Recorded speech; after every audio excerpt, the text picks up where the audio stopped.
Hare Krishna Prabhus, please accept my humble obeisances. All glories to Srila Prabhupada. Well, I titled this about my rounds this morning. It was kind of interesting because when I was, I bathe and dress my deities, and then afterwards I chant my rounds, or at least most of them. I also take a japa walk a little bit later down by the lake.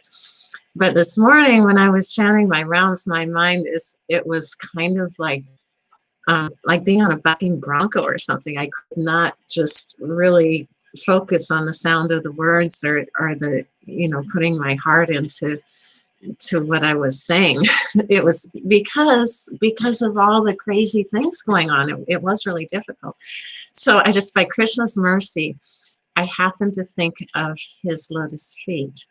And I thought of it on his left foot. There's it's like a double circle, which represents the Akasha.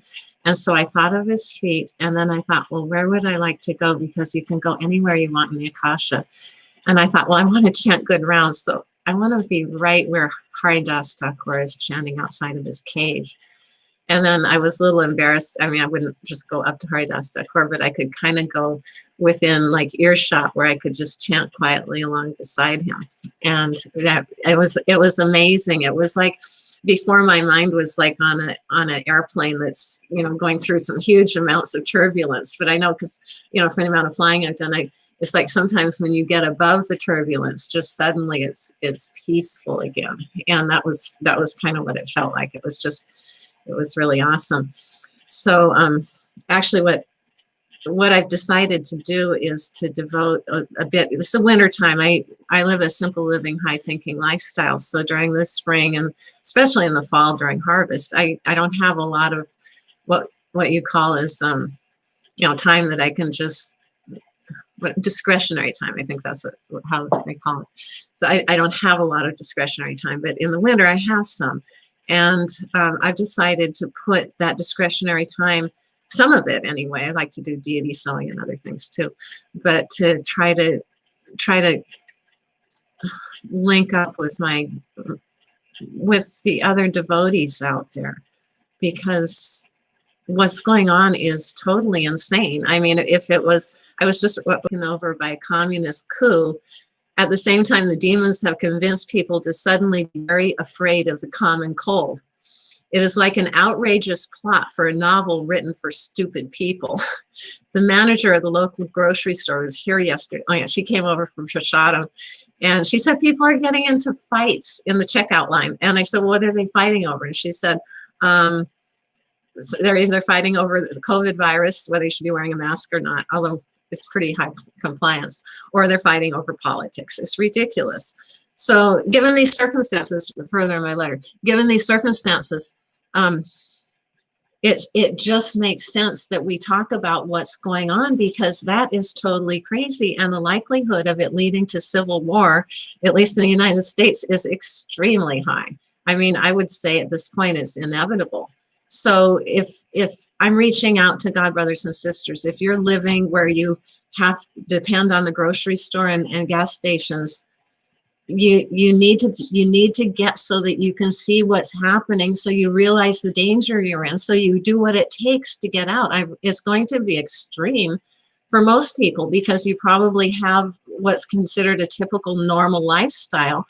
And what I'm suggesting is basically becoming a pre-refugee. I've already got a devotee couple here. They're actually building a tiny house on our property. And our policy is we do have to interview anybody before we can let them come.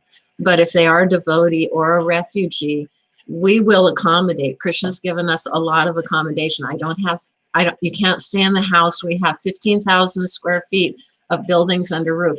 That's all I can offer, or a place to put an RV or whatever. I mean, I can't, and I can offer a safe environment. I mean, we live in a valley. The people around us are quite sane. I mean, most of them are getting ready for what's happening. I have a neighbor that says he's getting 6 Jersey cows. I have another neighbor that has, a herd of cows. I mean, they use milking machines, and obviously they don't protect their cows.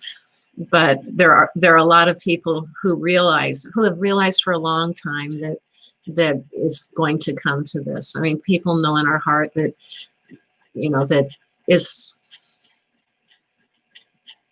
anyway, I don't really know exactly what to say. I watched a video yesterday, and they made a very good case, and I'll enclose the link where I post this, if the link is still available, because I'm live streaming on YouTube and they're pretty much censoring everything that comes out. But this person made a very good case, because the preparations that are being made, that we are not only like civil war, but very possibly invaded by another country. If for some reason during the inauguration they're feeling a need to have all kinds of fighter jets, you know, that doesn't really make sense unless they know something they're not telling us. So, you know, the time to do something is now, and the first thing that you have to do is to be willing to look at what the facts are. I've looked at the facts about the virus and the facts about the political insanity, both, you know, two demons fighting each other in the political case. In the case of the virus, it's the common cold. No, haven't been any extra deaths.